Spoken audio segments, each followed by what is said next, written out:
আমি আপনাদেরকে একজন সফল ব্যক্তি সম্পর্কে বলতেছি। জুলাইবিস রাদিয়াল্লাহু আনহু ছিলেন কালো মানুষ। কেমন? তো কালো, খুব উচ্চ বংশের না, ঠিক আছে? খুব উচ্চ বংশের না, খুব সুদর্শন না, খুব লম্বা না, খাটো টাইপের মানুষ, একটু বেঁটে টাইপের মানুষ। টাকা পয়সা একদমই নাই, একদমই টাকা পয়সা নাই, বংশমর্যাদা এই সব দিক থেকে তাকে আন্ডার স্টিমেট করা হয় আর কি। এমনকি ফিজিক্যাল স্ট্রাকচারও তারা আমাদের অনেকের মধ্যে সুদর্শন। তার অবস্থা কেমন? নবী সাল্লাল্লাহু আলাইহি ওয়াসাল্লামের সাহাবীরা অন্য হাদিস থেকে বলেছেন যে নবী সাল্লাল্লাহু আলাইহি ওয়াসাল্লাম মসজিদে যেতেন, মদিনার মসজিদ নববীতে যেতেন, রাস্তার পাশে তিনি পড়ে থাকতেন। ধরেন আমরা মসজিদে হেঁটে আসতেছি, রাস্তার পাশে একজন বসে আছেন, গায়ের জামা কাপড় খুব একটা উন্নত না, ছেঁড়া, তাসবিহ নিয়ে জিকির করতেছেন। আপনি কি খুব ফোকাস করবেন তার দিকে? করবেন না কিন্তু। মানুষ তার দিকে ফোকাস করে না খুব একটা, যাওয়া আসা করে, সে পড়ে থাকে। কেউ খাবার দিলে খায়, না দিলে খায় না। এইভাবে তার দিন যাচ্ছে। কোথাকার ঘটনা এটা? মদিনায় বা হিজরতের পরের ঘটনা। সাহাবীর নাম জুলাইবিস রাদিয়াল্লাহু আনহু। খুব উচ্চ বংশের না, অর্থবিত্ত নাই। বারবার বলছি, আমি রিপিট করতেছি কেন? বিকজ এটা আপনাদের সাথে অনেক অনেক মানে সাইকোলজিক্যালি মিলবে বিষয়টা অনেকের সাথে, এবং এটা আমাদের খুব ভালো করে জানাও দরকার আছে। একদিন নবী সাল্লাল্লাহু আলাইহি ওয়াসাল্লাম তাকে বললেন যাওয়ার সময়, হে জুলাইবিস, তুমি কি বিয়ে করবা? প্রশ্নটা কি? খুব মজার আলোচনা না এটা আমাদের কাছে, অনেকের কাছেই। হে জুলাইবিস, তুমি কি বিয়ে করবা না? প্রশ্নটা এরকম ছিল। হে জুলাইবিস, তুমি কি বিয়ে করবা না? উনি তো আকাশ থেকে বললেন, ইয়া রাসূলুল্লাহ, আমাকে কে বিয়ে করবে? আমার না আছে চেহারা সুরত, না আছে আমার বংশমর্যাদা, না অর্থনীতি, আমি কিভাবে বিয়ে করবো? কে মেয়ে দিবে আমাকে? কে আমাকে মেয়ে দিবে? ওদিন নবী সাল্লাল্লাহু আলাইহি ওয়াসাল্লাম চলে গেলেন, কিছু বললেন না। পরের দিন আবার বললেন, ইয়া জুলাইবিস, আলা তাতাযাওয়াজ, তুমি কি বিয়ে করবা না? একই উত্তর, ইয়া রাসূলুল্লাহ, আপনি গতকালকে এক কথা বললেন, আবার বলতেছেন বিয়ে করবো না, আমাকে কে বিয়ে করবে? তৃতীয় দিন নবী সাল্লাল্লাহু আলাইহি ওয়াসাল্লাম আবার বললেন, আলা তাতাযাওয়াজ ইয়া জুলাইবিস, তুমি কি বিয়ে করবে না হে জুলাইবিস? তিনি এবার বলছেন, আপনি কি আমার সাথে অস্বীকার করতেছেন? আমাকে কে বিয়ে করবে? তো নবী সাল্লাল্লাহু আলাইহি ওয়াসাল্লাম বললেন যে অমুক আনসারী সাহাবীর বাসায় যাও। অমুক আনসারী সাহাবীর বাসায়। আনসারী সাহাবী কারা? যারা মুহাজির সাহাবীদেরকে আশ্রয় দিয়েছেন। অমুক আনসারী সাহাবীর বাসায় যাও, সেখানে একজন বিবাহযোগ্য নারী আছে, মেয়ে আছে, তাকে গিয়ে বলো যে আমি রাসূল সাল্লাল্লাহু আলাইহি ওয়াসাল্লামের পক্ষ থেকে আমার বিয়ের প্রস্তাব নিয়ে আসছি। তিনি গেলেন, যাওয়ার পরে বললেন যে আমাকে প্রস্তাব সহ পাঠানো হয়েছে। মেয়ের বাবা আর মায়ের রিয়াকশন ছিল অনেকটা সাধারণত যা হয় তেমন আর কি। তুমি বিয়ের প্রস্তাব নিয়ে আসছো, তুমি কি খাওয়াবো মেয়েকে? কোথায় রাখবা? তোমার তো নিজের কোনো থাকার জায়গা নেই। প্রশ্ন কিন্তু যুক্তি কি? আমি মেয়ে তো বাবা, আমিও তো এই প্রশ্নই করবো নাকি? প্রশ্ন করবেন না? আপনার মেয়ে থাকলে এভাবে প্রশ্ন করবেন তো আপনি। তো তারপর সেই প্রশ্ন করলেন, এমনকি এক পর্যায়ে রিফিউজ করে দেওয়া হলো, না এটা পসিবল হবে। এই কথাগুলো, কনভারসেশন গুলো ভিতর থেকে শুনছিলেন সেই মেয়ে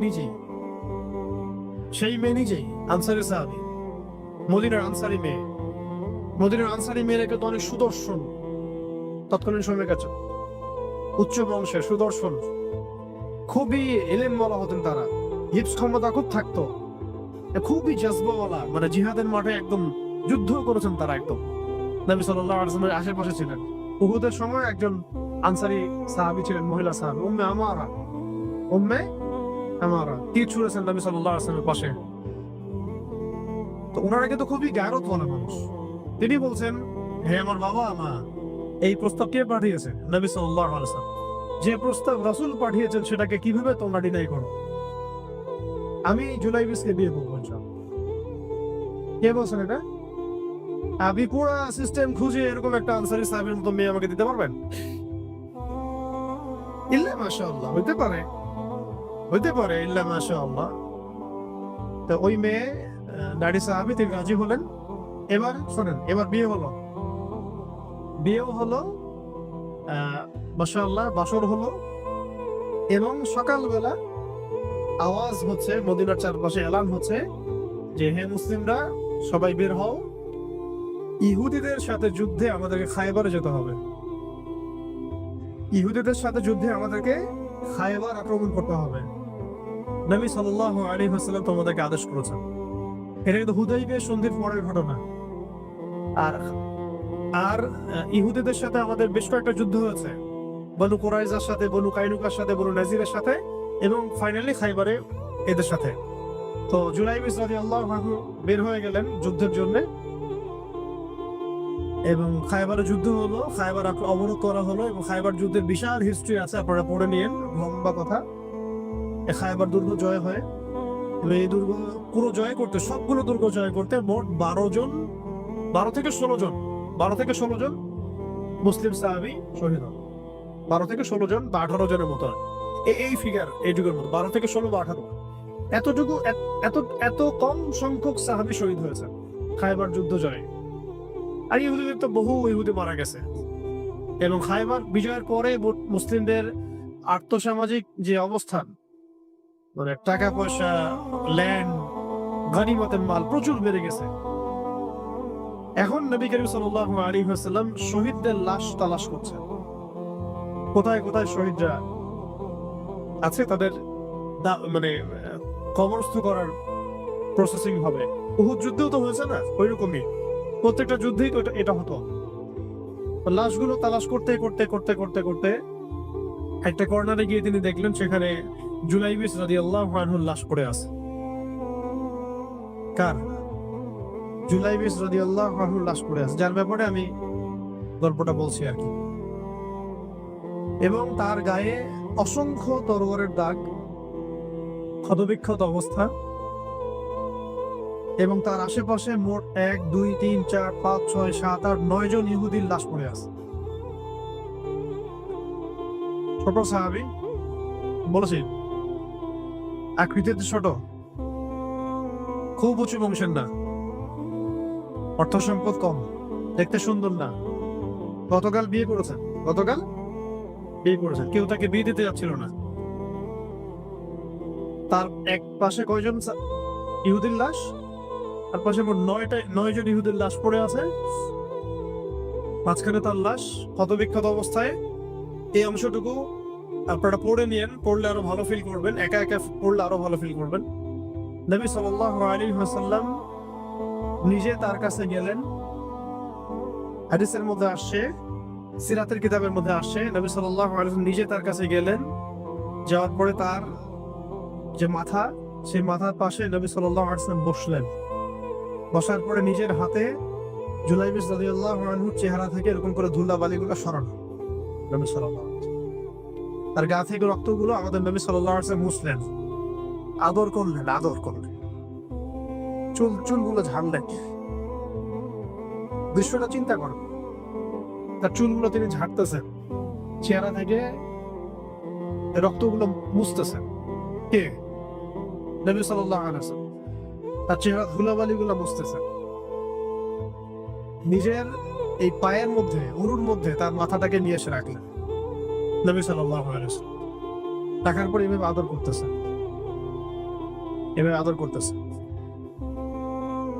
আর এরপর উপরের দিকে তাকালেন, তার জন্য তো দোয়া করলেন, উপরের দিকে তাকালেন, তাকে চোখ নামায় নিলেন। সাহাবায়ে কেরাম তো আশেপাশে আছেন অনেকেই, বললেন যে ইয়া রাসূলুল্লাহ, আপনি এমনটা কেন করলেন, চোখ নামায় নিলেন কেন? তখন তিনি বললেন যে আমি দেখলাম যে জান্নাতের হুরদের মধ্যে অসংখ্য হুর ছুটে আসতেছে, কে জুলাইবিসকে আগে বরণ করবে তার জন্য। তিনি নিজে কাঁদলেন, জুলাইবিসের জন্য নিজে কাঁদলেন, নিজের হাতে তাকে এভাবে উঠালেন। তিনি ছোট মানুষ ছিলেন। এরপর 2 হাত দিয়ে তাকে উঠালেন, উঠাই নিজের হাতে তাকে দাফন করলেন। দাফন করার পরে তিনি বললেন, ইয়া জুলাইবিস আনতা মিন্নি ওয়া আনা মিনক, তুমি আমার অংশ, আমি তোমার। হে জুলাইবিস, তুমি আমার, আমি তোমার। হে জুলাইবিস, তুমি আমার, আমি তোমার। এই কথাটা বললেন কে? নবী সাল্লাল্লাহু আলাইহি ওয়াসাল্লাম। কারণ আপনাদেরকে আমি সাফল্যের মানদণ্ড কিভাবে বোঝাবো, এর বাইরে কোনো ভাষা নেই আমার কাছে। সাফল্য বলতে কি বোঝায়? এই সিস্টেম সাফল্য বলতে কি বোঝায়? এই ওয়ার্ল্ড অর্ডারটা সাফল্য বলতে কি বোঝায়? এই বস্তুবাদী জগৎটা আমাদেরকে সাফল্য বলতে আসলে কি বোঝায়? সাফল্য বলতে বোঝাচ্ছি ইমান। সাফল্য হলো ইমান, বিশুদ্ধ আকীদা, বিশুদ্ধ আমল, আল্লাহর আনুগত্য, রাসূলের আনুগত্য। দুনিয়ার জীবনে মুসাফিরের মতো থাকা, যতটুকু প্রয়োজন ততটুকু সন্তুষ্ট থাকা, একজন নেককার স্ত্রী, সুসন্তান সন্তান, আদর্শ একটা পরিবার, হালাল একটা রিজিক, বাস। ইসলামের জন্য দাওয়াত, তাবলীগ, মেহনত, দিন প্রতিষ্ঠার চেষ্টা, প্রয়োজন জিহাদ, প্রয়োজন শাহাদাত। আর কি আছে সাফল্য বলতে?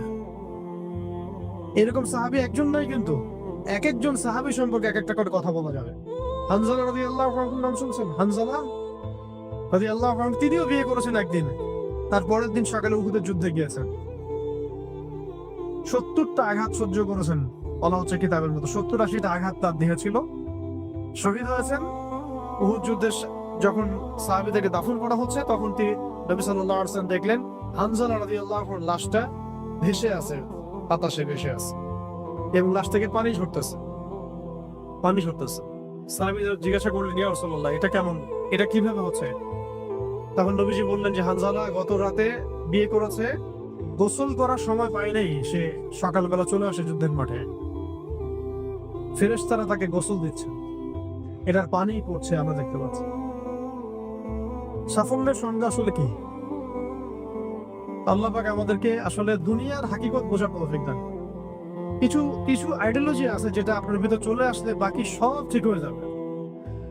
আর এইগুলোর যদি ভিতরে ঠিক মতো না বলবৎ হয়, আপনাকে আমি ডালপালার ক্রাইসিস সমাধান, ওয়ার্ল্ড অ্যাফেয়ার্স, ইকোনমি এইসব বুঝে দিনের দিকে হেদায়েত দিতে পারবো না। আমরা কিছু বিষয় ভিতর থেকে আসতে হবে, যে আগে আপনাকে হাকিকত বুঝতে হবে, আসলেই দুনিয়া কি, আখেরাত কি, গন্তব্য কোথায়, কোত্থেকে আসছি, কোথায় যাব, কোত্থেকে আসছি, আমরা যাব কোথায়, কোত্থেকে আসছি, যাব কোথায়, মাঝখানের সময় আমার কাজ কি, কে আমার নবী, কি আমার দিন, আমার দিনের মৌলিক বিষয়গুলো কি, দিনের ইলম কি, আমল সালেহ কি, দিন প্রতিষ্ঠার মেহনত কাকে বলে, কি করলে আল্লাহ পাক আমাকে কালকে আমাদের মাঠে নবীদের, শহীদদের, সিদ্দিকদের সাথে হাসর করাবেন। এটা হলো সাফল্যের মূল কথা। এর মানে এই না যে দুনিয়াতে আমরা কিছুই করব না, ব্যবসা করব না, আমরা চাকরি বাকরি করব না, আমরা মানে মুআমালাত মুআশারাত করব না, বিষয়টা তো এমন নয়। কিন্তু কথা হচ্ছে আমাদের মূল উদ্দেশ্যটা কি হবে। স্ত্রী সন্তান তো আমাদেরও আছে, কেন আপনি তাদের ভরণ পোষণ দিবেন, কেন তাদেরকে আপনি বড় করবেন সুন্দর করে? বিকজ তারা আপনার জন্য রিজিকের অংশ, তারা আপনার জারিয়া, তাদের উপর আপনার হক আছে, আমার উপর তাদের হক আছে। যার যার হক আমি কেন আদায় করবো? আল্লাহর সন্তুষ্টির জন্য, আল্লাহর সন্তুষ্টি অর্জনের জন্য সব কাজ করা, রাসূলের তরিকায় সব কাজ করা, এবং হালাল খেয়ে কাজ করা। এগুলো আমাদের সবাইকে যত দ্রুত সম্ভব এগুলো ঠিক করে ফেলতে হবে। অলরেডি আমরা 15 বছর নষ্ট করে ফেলছি। এখন থেকে যদি স্টার্ট করে আপনি আরো 10 বছর পড়াশোনা করেন এবং দিনের জন্য কাজ করতে থাকেন, 10 বছর পর